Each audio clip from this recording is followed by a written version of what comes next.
So tonight is going to be pretty heavy on lawyers. So I'm going to apologize for that up front in some way and expect that there could be lawyers joke coming at us, which is fine. I've got with me two people I'm going to introduce. First, a very familiar face if you've joined some of these Zoom conversations already. That is Anna, who's a graduate of law school in Oxford, of NYU, and the communications director on my campaign. So welcome, Anna.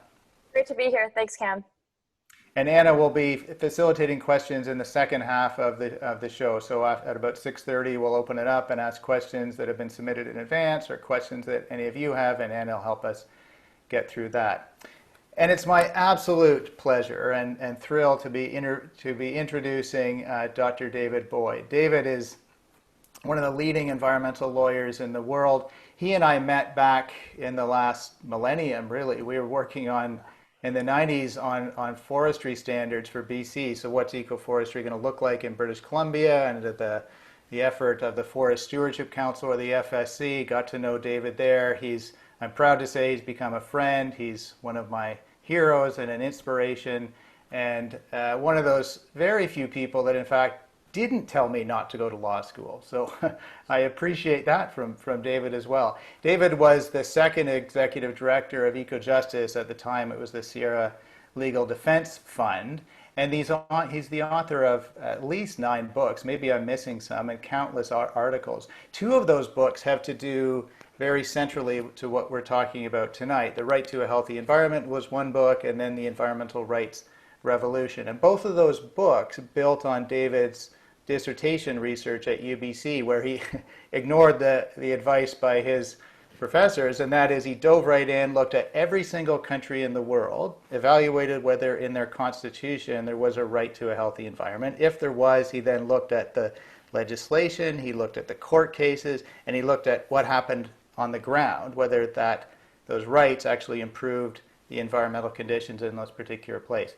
He also then more recently wrote a book called The Rights of Nature, which, as we'll discuss, isn't just a human right to a healthy environment, but in fact the rights are held by nature itself. So there's kind of a couple ways to go at this, and we'll tease that out a bit tonight. David's now the UN Special Rapporteur on Human Rights and the Environment and an Associate Professor of Law at UBC. So welcome, David.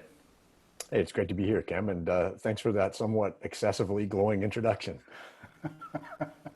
Okay, so what we're going to talk about tonight, and the first, as I said, till about 6:30, David and I are just going to chat about the idea of the right to a healthy environment, and then we'll open it up to questions. But the context is rights that we recognize under the law. And the important point to mention at the outset is that rights aren't static. They change over time. What may seem like a novel or very sort of aggressive idea at one point in time then becomes commonplace later on. So for example, the right to vote. Canada was formed in 1867. It wasn't until 1920 that women obtained the right to vote. And it wasn't until 1930, in fact, that women were recognized as persons under the law. It was a case that had to do with whether or not women can become senators, and the idea that the word persons may actually mean women as well as men. That wasn't until 1930. And the evolution continued, and sometimes we even retreat on rights. So in the Second World War, for example, Japanese Canadians were effectively stripped of their citizenship rights. Their property was taken away. They were forcibly relocated to internment camps in the interior of the province. And then we come back and rights start to evolve again. So it wasn't until 1947 that Chinese Canadians had the right to vote, and Indigenous people didn't have the right to vote until 1960. And then in 1982, we got the Charter of Rights and Freedoms. Now this is a document that gives Canadians the rights against the government, rights that the government can't do certain things to me because of this Charter of Rights and Freedom. But that charter doesn't include the right to a healthy environment. And in fact, neither the 1982 Constitution nor the founding Constitution in 1867 even mention the environment. So we're one of those countries in the world that does not have a right to a healthy environment. And as David, you'll explain, there's 195 countries in the world, and only 156 of those actually have a legally enforceable right.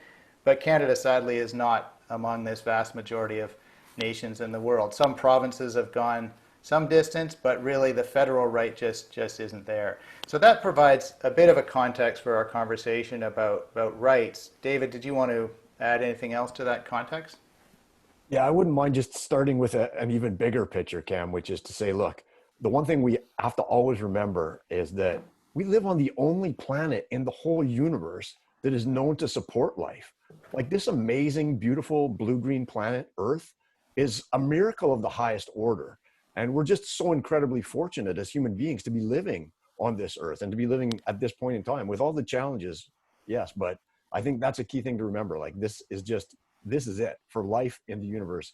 As far as, we've spent trillions of dollars trying to figure out if there's other forms of life out there somewhere, and we've been so far unsuccessful. That's the first thing. And then the second thing that's related to that is that this planet's really in rough shape, and it's in rough shape because of human actions. The fact that through burning fossil fuels, deforestation, and industrial agriculture, we've got the highest rates of carbon dioxide in the atmosphere for millions of years. We've got a rate of extinction that's 100 or 1,000 times higher than usual. We've got pollution that kills somewhere between 7 and 9 million people every year. I mean, just think that those numbers are hard to even comprehend. 7 to 9 million people dying every year because of air pollution, water pollution, exposure to toxic chemicals. And that includes over 600,000 kids under the age of 5. Like these are global problems, which I consider to be a global environmental crisis. And where rights come into the picture is that if you listen to what youth are saying, to what Indigenous people are saying, to what the world's leading scientists are saying, they're saying we need rapid, systemic, and transformative changes. And if you look back over the past 250 years of human history, whether you're talking about the abolitionists ending slavery, the women's movement that you referred to earlier, the indigenous rights movement, the civil rights movement, the anti-apartheid movement, the LGBTQ plus movement, all of these powerful social movements have harnessed rights to transform societies in powerful and systemic ways. And so that's why I'm so excited about the potential, the transformative potential of the right to a healthy environment. So you mentioned air pollution in that, and I know you've done a lot of research and a lot of thinking about air pollution around the world. And in the context of COVID, have you been finding a relationship then between air pollution and the effects of COVID? Yeah, there's a whole bunch to unpack there, but the reality is that there's now all kinds of studies coming out. The latest one from England just this week showing that people who have been exposed to higher levels of ambient air pollution have a higher risk of dying from COVID-19. So that's one piece of it. The second piece of it is that we know that air pollution is worse in communities that are either low income or ethnic minorities or indigenous. And so there's an environmental racism aspect of air pollution, which then connects to COVID-19, the global pandemic. And the third thing is not directly related to air pollution, but tying COVID-19 to the global environmental crisis. These emerging infectious diseases that are spilling over from wildlife into humans and livestock, which include the SARS virus, the Middle East respiratory syndrome, Ebola, avian influenza. There's literally hundreds of thousands of these potential diseases lurking in wildlife. And through deforestation, encroachment in wildlife habitat, intensification of livestock raising processes, we've basically just held the gun to our own head and spun the chamber like Russian roulette. And COVID-19 has emerged. It's a global pandemic. Trillions of dollars are being spent trying to find a vaccine, but we also need to make sure that we address the root causes of COVID-19, which are fundamentally environmental in their nature. Okay, great. Well, so let's look at you mentioned rights. This is where rights come in. So can you explain then what does it mean to have a right to a healthy environment, and how would that address some of these concerns that you've outlined? Yeah, sure. So the right to a healthy environment is actually something that has deep roots in indigenous cultures around the world. The concept that you have rights related to the environment and, importantly, responsibilities related to stewardship of the environment. And so it's not really a new idea from an indigenous perspective, but it's fairly recent from a Western perspective. So the first person who I ever have found wrote about the right to a healthy environment, amazingly, was Rachel Carson in her book Silent Spring in the early 1960s. It then showed up in the Stockholm Declaration, which came out of the first Earth Summit in 1972. And countries started putting it into their constitutions in Portugal, 1976, Spain, 1978. So over the past 45 or 50 years, we've come to understand that what the right to a healthy environment basically means is two different bundles of things. One are kind of the substantive rights, which are like the right to breathe clean air, the right to live in a safe climate, the right to clean water and adequate sanitation, the right to healthy and sustainably produced food, the right to healthy ecosystems and biodiversity, and the right to live, work, study, and play in non-toxic environments. And each of those is really kind of fundamental to a human life of dignity and quality. And then the other bundle of rights that comes with the right to a healthy environment are really the toolbox that enables us to secure those substantive rights. And those are things like access to information, public participation in decision-making, and access to justice and remedies if your rights are being threatened or violated. And we have amazing examples from countries all over the world over the past 45 years of how these rights have been put into practice to transform countries, to transform people's lives. So I was going to ask about that because these ideas of a right to clean air and clean water, for example, what does that actually mean in practice? We know with the Canadian Charter of Rights and Freedoms, there's big ideas in there, the right to life, for example, but that has to be interpreted by courts and made more specific or acted upon proactively by governments to make it mean something in people's day-to-day life. Do you feel that that interpretation of the right to clean air, the right to clean water, has that been addressed enough now that so we have a good idea of what it actually could mean in particular places? Yeah, absolutely. We have a crystal clear idea, and that comes from having, as you mentioned in your introductory remarks, there's 156 countries where this right is either in the Constitution, in its environmental legislation, in Supreme Court decisions, or in regional human rights treaties. So based on all of these experiences, I mean, lawyers always like to talk about lawsuits and suing people because it's kind of sexy and dramatic. But the reality is, where you have human rights, the first thing that should happen is that governments should take steps to make sure that those rights are being respected, protected, and fulfilled. So like in Canada, when the Charter came in, there was actually a 2-year kind of window where governments were given time to change the laws to make sure that they were consistent with the rights in the Charter. From, you know, lots of young people on this call tonight probably not remembering that, or that was before their time. But, you know, so that's what happens with the right to a healthy environment. So when you have a country like France, for example, that just added it to their constitution in 2005, since then, France has passed all kinds of laws to actually put that right into action. You know, they've changed their main environmental code to include the right to a healthy environment, the right to clean water, and the right to clean air. They've become the first country in the world to ban fracking for oil and gas. They have been the first country in the world to ban the use of pesticides on public lands. They have been the first country in the world to ban all uses of the bee-killing neonicotinoid pesticides. And just most recently, they passed a law that French companies are no longer allowed to export pesticides that are not allowed to be used in France. And, you know, that's something that no rich, wealthy country should be doing, but France was the first to pass a law banning that practice. The chemical industry challenged that law, and on the basis of the right to a healthy environment and other provisions in the French Constitution, the Constitutional Court upheld the validity of that law. So that's just one example of how putting this law into a constitution or into a country's laws can really have transformative effects. So even without putting it in the Constitution, which of course may have the highest efficacy, may be the quickest way to ensure that that the rights are really meaningful in people's day-to-day lives. If a right was instead put into the provincial law, for example, in British Columbia, what kind of effect do you think that would have? Because in BC, we can't change the federal constitution on our national constitution on our own, but we could take steps towards that and indicate that it's a value that all British Columbians hold to be critical. Yeah, and so what we've seen again from experiences in countries around the world, provinces and states, is that putting the right to a healthy environment into law makes a difference. Whether it's Hawaii, where that right has been used to close down fossil fuel power plants and enhance the building of renewable energy, or Montana, where it's been used to stop environmentally destructive forms of mining. In Quebec, you have the right to a healthy environment was recognized back in 1978 and added to Quebec's provincial charter of human rights and freedoms in 2006. And Quebec has, is fairly recognized as having the best environmental laws and policies in Canada. So yeah, it'll still make a difference. I mean, constitutional recognition is ultimately the goal, because constitutions are the highest and strongest form of law in any country, and also a reflection of who we are as a people, who we aspire to be.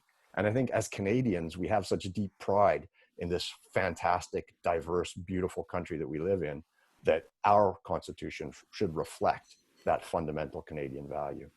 And we can certainly lead the way in British Columbia by saying that as people in British Columbia, we have these values that we hold dear, that it's a reflection of who we are, and by putting it in place here, that can help advance a national conversation, as well as matter immediately to the people in British Columbia.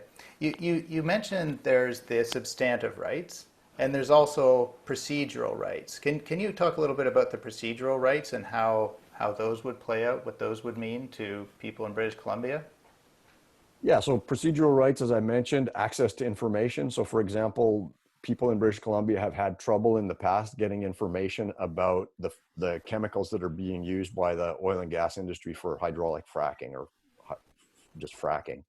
That's one example where a right of access to information would be helpful. British Columbia, it's also challenging sometimes to get information about what corporations are being prosecuted, punished for environmental violations. This would make it easier.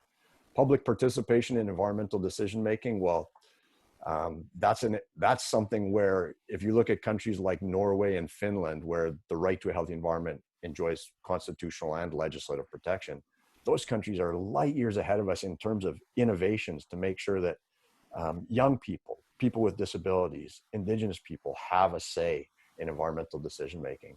I did a UN mission to Norway, and it was so inspiring. I traveled north of the Arctic Circle to visit the Sami Parliament, the Sami Indigenous people in northern Norway, and they have their own parliament. That speaks volumes as to how their political status has changed over time because of the recognition of their rights.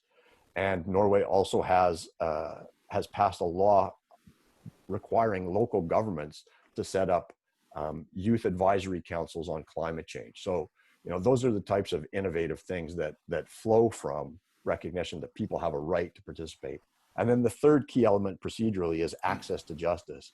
And in some of these countries where the right to a healthy environment is recognized, the door is just wide open to people to access either national human rights institutions or to go to courts. And a lot of countries have created specialized environmental courts and tribunals that have expertise, that have less formal procedures, and are better equipped to deal with environmental cases. In Costa Rica, for example, which is one of my favorite examples, they included the right to a healthy environment in their constitution in 1994.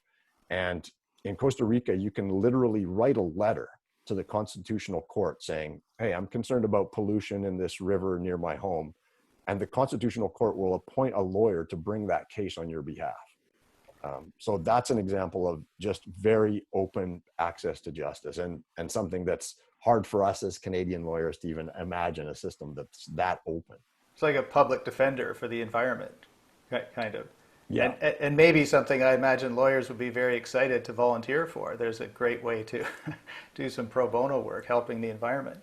Yeah, and in fact, throughout Latin America, almost every country in Latin America actually has something called the public ministry, which is it's like a fourth branch of government. So, here we have the executive, the legislative, and the judiciary.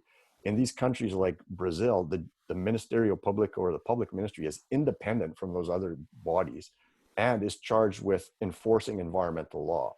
And so you get these guys who are like men and women who are they're the cream of the crop in terms of lawyers in Brazil, who love working for the public ministry because of their independence. And so you get situations where, like a few years ago, Chevron had a minor oil spill off the coast of Brazil. All of the Chevron executives in Brazil had their passports revoked. They faced criminal prosecution. Under Brazilian environmental law, they were fined $170 million on the spot, like the way we would hand out a parking ticket. And eventually they were prosecuted and settled for hundreds of millions of dollars. And at about the same time, there was an oil spill off the coast of Newfoundland by Petro-Canada. And Petro-Canada, instead of paying hundreds of millions of dollars, was fined $350,000. So, that's the kind of crazy difference that the right to a healthy environment can make. And completely would change the attitude of people in that country. So it actually starts with a reflection of our values, gets enshrined, becomes the law of the land and a constitutional right, and then that gets reinforced by these sorts of actions. So it strengthens and goes in the right direction. And Costa Rica is the best example of that there is. Like, they already had that value, but now they really take it to heart. And so, Costa Rica, small country, but they have over 25% of their land is in national parks. 30 years ago, they had about 25% of the land was covered in forests. Now they've doubled that to over 50%. They have a carbon tax on fossil fuel use, and they take the revenue from the carbon tax and they use that money to help indigenous people and rural people protect and restore their land. They have passed laws banning offshore oil and gas exploration, banning open pit mining. They get 98% of their electricity from renewable energy sources, including wind, solar, hydro, and geothermal. And it's just an amazing country. The president of Costa Rica recently announced that Costa Rica wants to be the first country in the world to completely eliminate the use of fossil fuels. And they're serious about it. And here we are expanding LNG. Okay, so before we turn to the questions that have been submitted in the audience, I just want to ask you about this other way that rights can be used, and that is to give a right to nature itself. So we've been talking so far about humans having the right. What if the right was given to a wolf or a polar bear or a snail or a river, the Wanganui River in New Zealand, for example? How does that work? Yeah, so that's actually another of these legal concepts that has, again, deep history with indigenous cultures. And so where we're seeing the rights of nature being recognized, that's happening in places like Ecuador, Bolivia, and New Zealand, where you have strong indigenous cultures, strong indigenous political power, and we're starting to see it in Canada as well. But rights of nature is in some ways an abstract concept, and in other ways it's very compelling to people. So for example, in Ecuador, when this idea first came up about putting the rights of nature in Ecuador's constitution about 15 years ago, some people were like, well, what does that even mean? And other people said, well, look, if an abstract entity like a corporation can have rights, then surely something that's of much greater importance to our long-term well-being, health and well-being, like a river or a mountain or an ecosystem or sea turtles, surely they should have rights as well. And then the people who are like confused actually were like, that's a great explanation. And so they put it in Ecuador put it in their constitution, the rights of what they call Pachamama, which is a Quechua word for Mother Earth. And since that time, Ecuador has changed about 75 different laws, regulations, and policies to include the rights of nature. There's a bunch of court cases, including one that's going to the Constitutional Court later this year. And basically what it means is that human beings, because rivers can't go to court on their own accord, human beings who are concerned about impacts on nature can go to court and argue before judges that nature's rights have been violated. And so what's really interesting, I think, is that in a number of Latin American countries like Colombia and Mexico, these two seemingly distinct concepts of a human right to a healthy environment and the rights of nature are actually merging. And that's something that courts have said, look, if the human right to a healthy environment has to include healthy ecosystems, and if it has to include healthy ecosystems, then why not give forests, rivers, and mountains the rights themselves?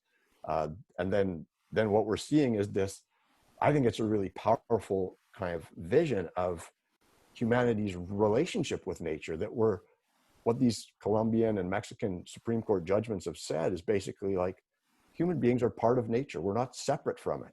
And our future depends on healthy ecosystems in much the way that nature's future depends on healthy ecosystems. And so I think that's really super powerful in overcoming the Western perception that nature is nothing more than a a basket of resources or commodities for us to exploit. No, nature is a community to which we are incredibly fortunate to belong. And that's the direction that the rights of nature movement is pushing humanity in. And that movement, as you've explained so eloquently, has incredible momentum around the world. Things are happening everywhere in all these different ways, and experimenting and growing on this and building it, and then understanding the benefits and strengthening communities. But Canada is still a laggard. We're still behind. We're not there yet, and certainly in British Columbia, we're not there yet. No, although I will say that First Nations in British Columbia are there. There's a number of First Nations in BC that are in the process of drafting, well, I shouldn't say drafting because their laws are timeless and ancient, but they're in the process of writing down some of their customary laws, and I expect that they're gonna put BC on the map globally with these laws that are so profoundly linking both their human rights and the rights of nature. And I can't disclose which particular First Nations are going to be at the forefront of that, but there's at least 4 that I've been in contact with that are doing amazing work on this issue. Okay, well, thank you for that. So Anna, let's turn it over to you and see if we've got some questions then from participants. Yeah, great. Thank you so much. So this is the audience participation part of our Zoom chat. So I think Laura is going to help us out with launching a poll. We'd love to hear from you. It's always really interesting to hear the thoughts of what the people who have joined us today are saying. And at the end of the Zoom chat, the results of that poll will be posted on your screen. So yes, please take a second to participate. And with that, we'll turn to some of our questions. So the first is another Anna from Vancouver who asks, do you think that climate litigation is an effective tool for change? What are the barriers standing in the way of successful climate litigation? Well, maybe I'll just offer a quick thought in this, David, and then you can add to it. So one of the issues with litigation, certainly using the Charter of Rights and Freedoms in Canada, which is happening now, youth are going to court using Section 7 of our Charter, which provides the right to life and equality rights under Section 15, to get the government to take action. But using the Charter as a tool requires establishing a causation from the government did something to someone else did something, and that caused a problem with the environment, and that problem with the environment infringed on my rights in the Charter, and then that right, it wasn't justifiably infringed upon. So there's lots of pieces that need to be proven. And also, the way the legal system works with the Charter is it's kind of set up to, you've already done something that's infringed on my right, and now I'm going to try and claim that harm took place and get a remedy. But environmental legislation is proactive. It's about using the precautionary approach and saying, we need to avoid that harm happening in the first place. So that's perhaps part of the difficulty with it. David?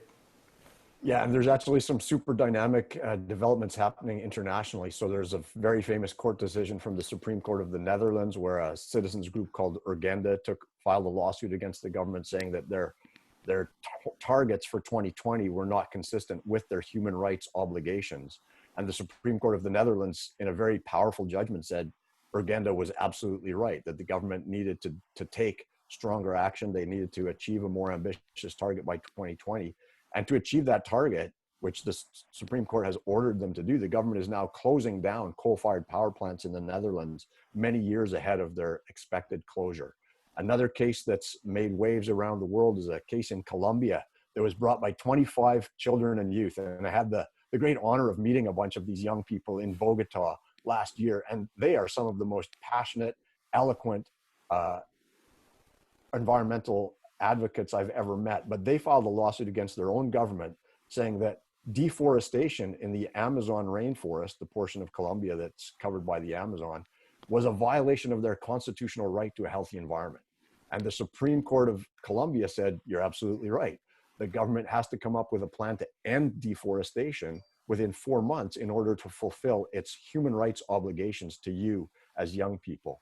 There are also cases before the UN Committee on the Rights of the Child, a case that's been brought by Greta Thunberg and 15 other young people, and a case that's before the UN Human Rights Committee brought by the Torres Strait Islanders, an indigenous community that's part of Australia. And so I think that these climate litigation, just in this much the same way that human rights have been used in courts by by women in Canada, by Indigenous people in Canada, by abolitionists in the UK dating back hundreds of years. Human rights can be very powerful in a legal context. And then by including that as well, in ensuring that the right is in the Constitution or enshrined in law as much as possible, gives that foothold, that toehold for then advancing this kind of litigation. Yeah. So our next question, Emily from West Vancouver asks, I guess this one's for David. What are the differences and similarities when it comes to negotiation on a small community scale and then at an international scale like the UN, especially when it comes to climate policy and deadlines? Yeah, so I mean, climate change is such a fundamental threat to human life, human rights, human well-being that we can't just have action at a global level, or we can't just have action at a local level. We need to have action that connects all of those levels. And so, you know, we have the Paris Agreement, which countries this year will be filing their new nationally determined contributions, making more ambitious commitments to reduce emissions by 2030. But at the same time, we have amazing developments at the local level. Here in British Columbia, the number of First Nations that have got new solar projects on the go. Here on Pender Island, we have like a community. So here I am, I live on a small Southern Gulf island in the Salish Sea. We've got about 2,500 people, but we have a group that's a volunteer group that has put solar panels on the roof of every public building on the island, starting with the recycling center, and then doing the school, doing this library, doing the healthcare center. We're just wrapping up Fire Hall number 1. And so really what we need to address the climate crisis is action at every level. And what happens once we start getting action at all those different levels is that you get synergies. And so that's what we really need to cultivate. You know, a lot of people are kind of feeling dark and depressed about the magnitude of the climate crisis, but you have to look at the flip side, which is the renewable, what I call the renewable energy revolution, where since the year 2000, the amount of installed solar electricity generation capacity in the world has gone from 1 gigawatt in the entire world to over 600 gigawatts in the span of 20 years. Like, find me any other investment where you got a 600% increase in the last 20 years, and you'll be a multi-gazillionaire. So I think it's really important. That's a great question, but we need action at all levels. Keep that in mind. Thanks, David. So now Herb Hammond has a question that he'd like to ask live. If Laura to spotlight him.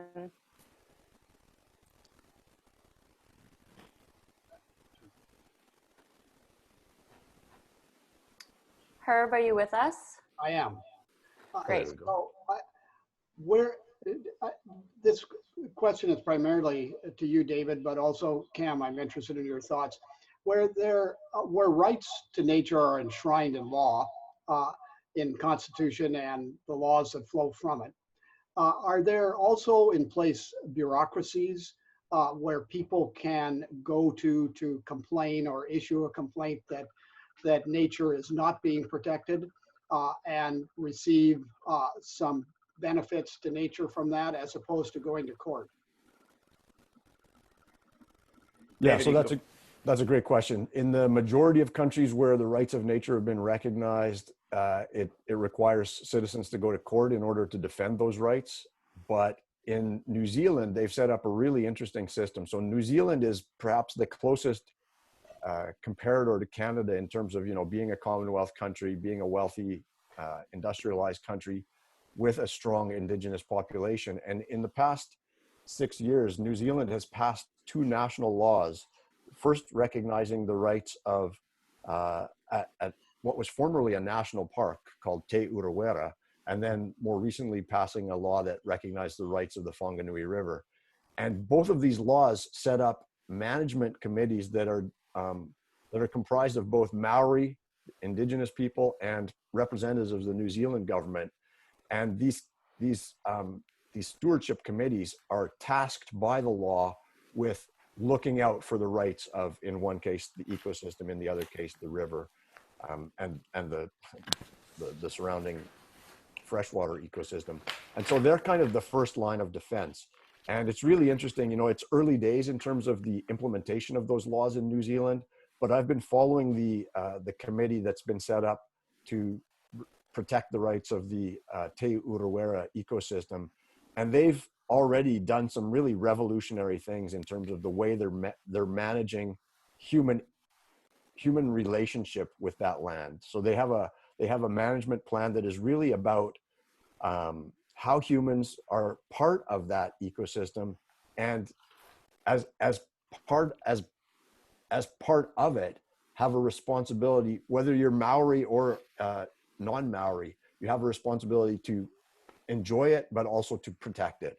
And so, for example, businesses that want to run ecotourism operations in this beautiful area of New Zealand, it's about 400,000 hectares of lakes and mountains. To get a business permit under this new regime, it's not actually called a business permit anymore. It's called a friendship agreement. And you have to explain how the business that you want to operate is actually consistent with protecting the rights of the ecosystem. So that's pretty revolutionary in terms of how we think about, again, our relationship with the natural world. And in BC, you've indicated there'll be more coming, but most recently in this year, there's the Indigenous Protected and Conserved Area in the Tanaha and Kutmuk, what used to be this attempt to put in the jumbo ski resort, and as many will recall, a decades-long battle to stop that. And the result now is this new innovation of this Indigenous managed area. And so we'll see how the governance flows out with that. But it comes to your point earlier, David, of the importance of having an Indigenous people having their laws and their thousands of years of experience in a particular place being involved in managing that spot. So it creates new opportunities for different types of governance models that put nature at the center. Yeah, another British Columbia example would be, the Chilcotin First Nation that was the first Indigenous community in BC to actually have their title recognized by the Supreme Court of Canada over a particular specific area. And I can pretty much guarantee you that by the time they're finished developing their new wildlife management regime, it will look very, very different from what has been the colonial wildlife management regime. Don't count on it. Oh, all right.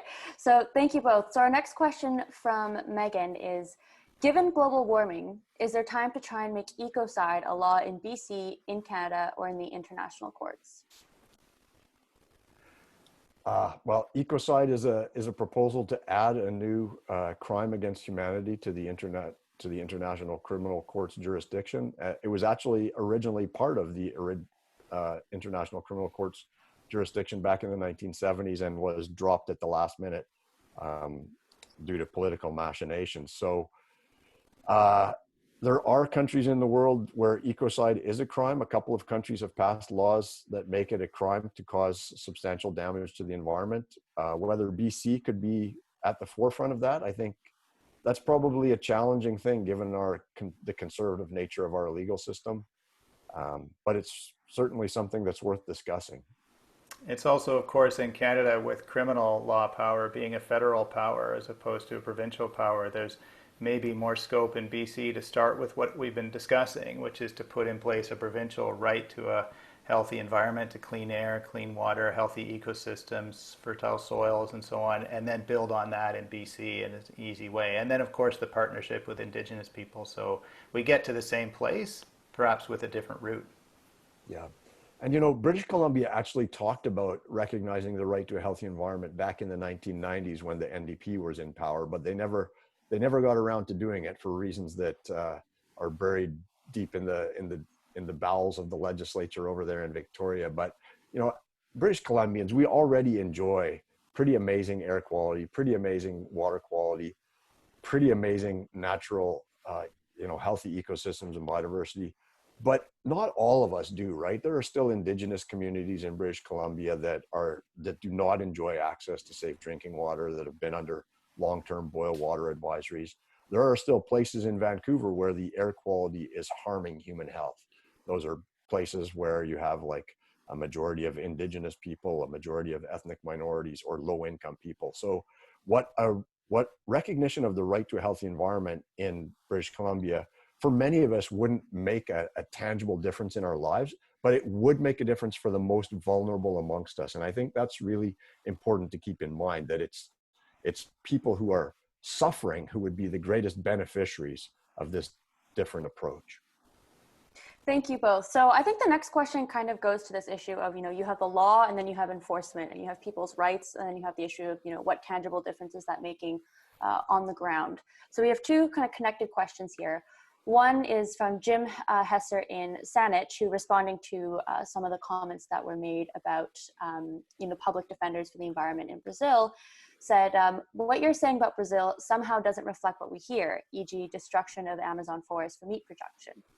And then Linda McMillan says, Brazil may have these enshrined laws, yet they are decimating the rainforests, and Bolsonaro leads a government that has no concern for the environment. How do laws protect against political power? Yeah, great questions. And so I'll jump in there, Cam. So I think it's really important to be clear about the impacts of recognizing the right to a healthy environment depend on the country where they're recognized, right? So, for example, in the Democratic Republic of the Congo, where you have, basically civil war, extreme poverty, and no real functioning government, the right to a healthy environment is mostly just words on paper. But in a country like Norway or Finland or Canada, or Costa Rica for that matter, when you have those rights on paper, they are also put into action by the governments. And so research that I did a decade ago showed that countries where the right to a healthy environment is recognized reduce air pollution faster, reduce greenhouse gas emissions faster, and have a higher proportion of their people with access to safe drinking water. And that original research from a decade ago has been built on by economists in the United States who've proven that there is a causal relationship between recognition of the right to a healthy environment and improved environmental performance. And Brazil is a really interesting example. So Brazil added the right to a healthy environment to its constitution in 1988, passed a whole bunch of strengthened environmental laws like an Environmental Crimes Act, went hard after industrial polluters. This public ministry that I referred to earlier did literally thousands of prosecutions of industrial polluters in Brazil. They really cleaned up some of the worst, most polluted places. Like there's a city in Brazil called Cubatão, which in the mid-1980s was named by National Geographic as the most polluted city on Earth. Not a title that any city wants to hold. And with this aggressive improvement in environmental laws and enforcement, within a period of 25 years, Cubatão is actually winning global awards for the greatest example of urban ecological restoration due directly to those changes in Brazilian law. In terms of deforestation, between the 1990s and about 2014, Brazil actually substantially reduced the amount of deforestation taking place there. And a lot of that was due to this public ministry and their actions against corporations that were responsible for deforestation. But with the election of President Bolsonaro, that progress has been reversed, and he has been doing everything in his power to hamstring the public ministry, to roll back these improvements in environmental law, to reduce enforcement. And now the courts are starting to step in. So I'm actually, I've just applied to file what's called an amicus or friend of the court's brief in a really interesting Brazilian lawsuit that's been brought by a number of political parties against the Bolsonaro government, saying that their actions with respect to deforestation and climate change are a violation of the right to a healthy environment in the Brazilian constitution. And the way this lawsuit is framed is to say that the totality of the government's actions constitute a state of unconstitutionality, which would enable the courts to say, you have to go back to the drawing board and completely rewrite all of your climate policies, all of your forestry policies to be consistent with your constitutional obligations to protect Brazilians' right to a healthy environment. So without question, Bolsonaro has been a force of destruction, but I believe that, and this has been borne out in other countries, that this constitutional right to a healthy environment may actually be a shield against the worst of those excesses. And the other thing I'll add to that is the relationship between societal values and constitutional rights, as we've already talked about. So the Constitution can reflect our rights, and then it can safeguard those rights, and those rights evolve. So constitutions and constitutional rights aren't static. They're interpreted over time. 20 years ago, the right to life wasn't understood to mean the right to choose to end one's life, and now it does with the Carter decision. And that the idea that our constitutional rights are called a living tree. It grows, it evolves, it reflects societal values. By putting in a right to a healthy environment in law in BC or nationally in the Constitution, will put in place momentum that then builds and can be interpreted over time as we continue to see the importance of a healthy environment and our place within nature. Thank you. All right, a question from Bernie who asks, what role do you see B Corps and the new benefit company legislation playing in advancing the issues that you're outlining?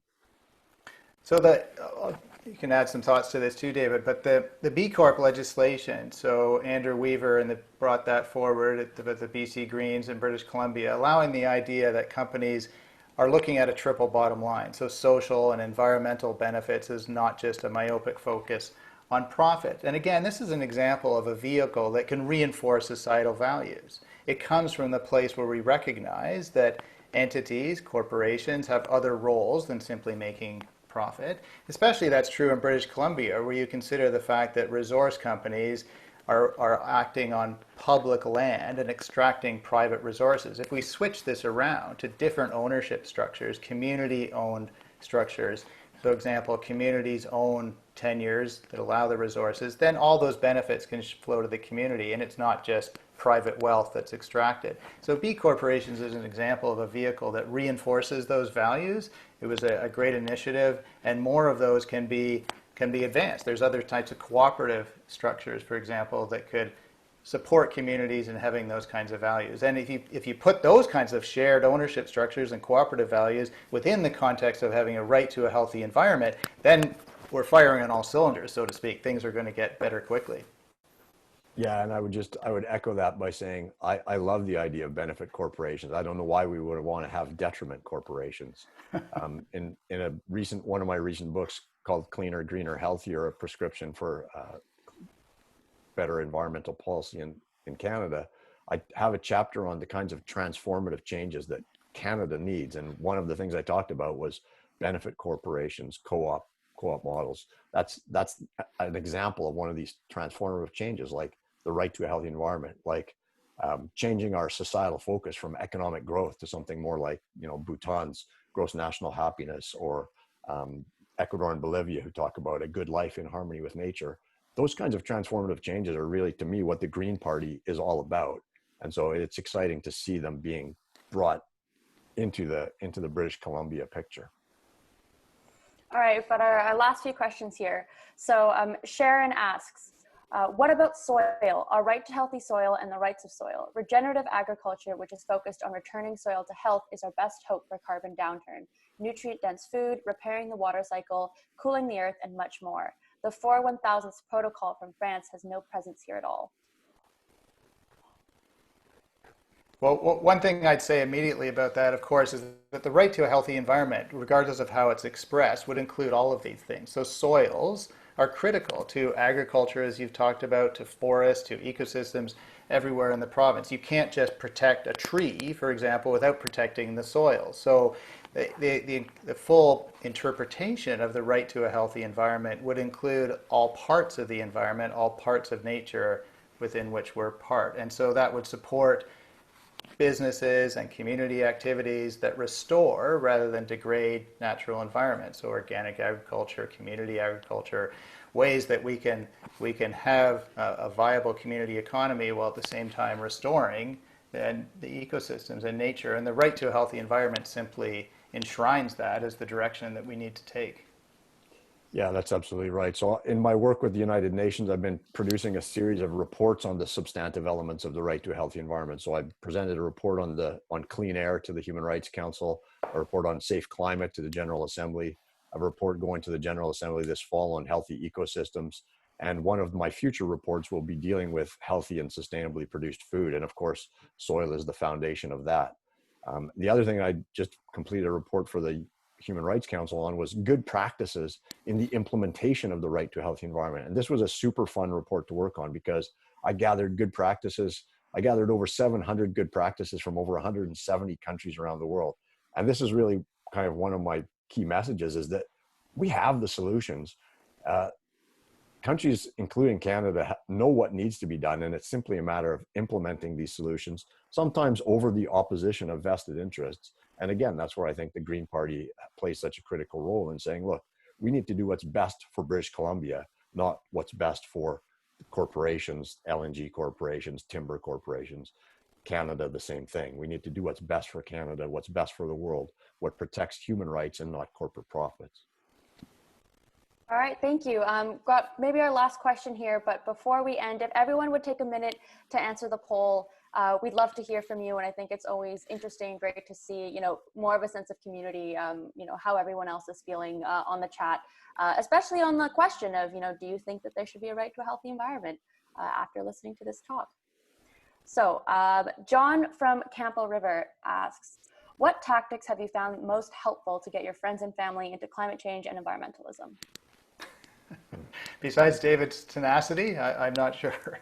The one thing that I would say that for me has been incredibly helpful is discussing with your friends and family the work that you're doing and sharing with them the stories on a personal level as to why you're doing the work that you're doing.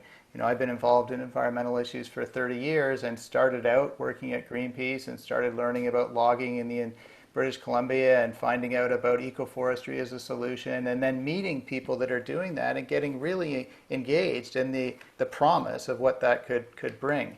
And I think taking steps yourself and then inspiring the people around you is the way to do it once we all start taking action. You know, I live in East Vancouver, and the environment in a city is different than it is the environment in another place in the province. And I talk to my neighbors and friends here about, well, look, what if everyone in the city had the same access to nature, to clean air and to vegetation and to trees and to the ability for our children to play in nature? And that gets them inspired because it really matters to them in their day-to-day lives. And they don't have to just think about nature or the environment being the wilderness in some other location. So I think just sharing your experiences and then taking action and talking to the people around you about how it can affect them on a personal level. Yeah, I love that, taking action. I mean, we put solar panels on our roof here on Pender Island a couple of years ago, and now we generate more electricity than we use. Like, that's just something that a lot of people could do if they wanted to. And for me, it also really, I had a life-changing experience about a year and a half ago.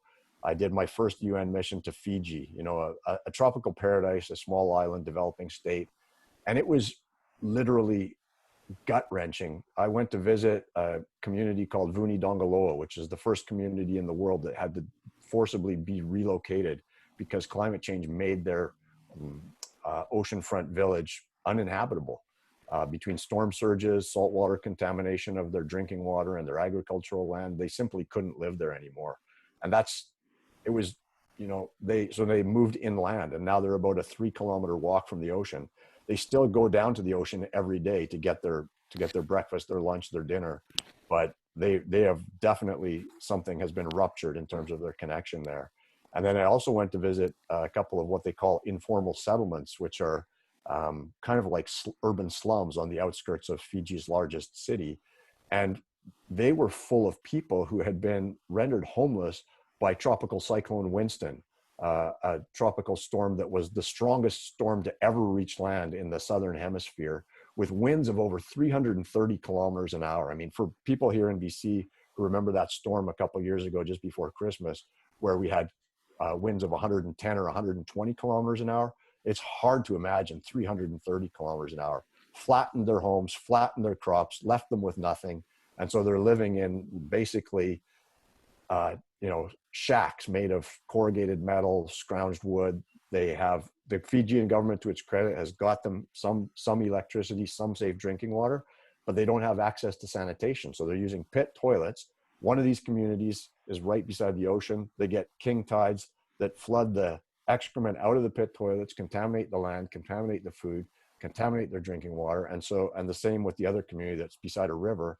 And so these Fijian communities are dealing with some of the highest levels of cholera, a waterborne disease, in the world. And it's directly because of the impacts of climate change. And so for us living in British Columbia, in Canada, in the global north, with all of the wealth that we've developed as a result of our exploitation of fossil fuels, we have a moral obligation to do more to protect the rights of those people in Fiji, in other small island states, in Bangladesh, where almost half the country today is underwater. I think that, to me, is like the most compelling impetus for action that I can possibly imagine. Okay, If well, that's not a call to action, I don't know what is. Thank you so much, David. And I'll pass things off to Cam now to wrap us up. thank you, Anna. And thank you everyone for sticking with us tonight. Thank you, Laura. Thank you, Anna. And thank you, David, for an incredibly inspiring evening, as I knew exactly what it would be. And I'm completely committed to advancing the idea of a right to a healthy environment in British Columbia. Thank you, everybody, for joining us tonight. Again, please come to my website, cambrewer.ca. If you like what you're hearing, sign up and vote. Tell 5 friends to sign up to vote. We've got about 2 weeks left in the registration deadline to participate in this election campaign. And go to our website as well if you want to see the videos of the previous chats that we've had. So thank you, everybody. Have a great rest of your evening.